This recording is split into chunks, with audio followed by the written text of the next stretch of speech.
चांदवड तालुक्यात यावर्षी दुष्काळ असल्यामुळे नागरिकांसह पशुप्राण्यांचे पिण्याचे हाल होत आहे।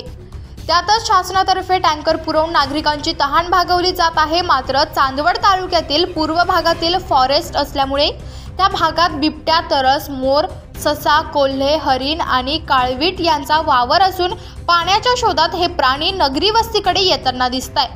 कालच हरिण आणि काळविटांची जोडी पाण्याच्या शोधात नगरी वस्तीकडे आले असता कातरवाडी येथील शेतकरी गणेश झालटे यांच्या शेतात पाण्याच्या शोधात आले असता कांद्याच्या पिकातील पाण्यासाठी केलेल्या ड्रीपमध्ये 2 काळवीट तब्बल 2 तास अडकून बसले होते।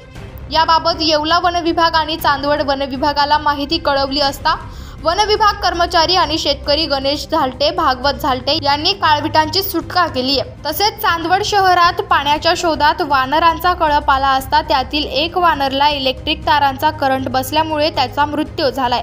सामाजिक कार्यकर्ते भागवत झालटे यांनी वन विभागाला तात्काळ वन्य प्राण्यांसाठी पाण्याची व्यवस्था करण्यात यावी अशी मागणी देखील केली आहे।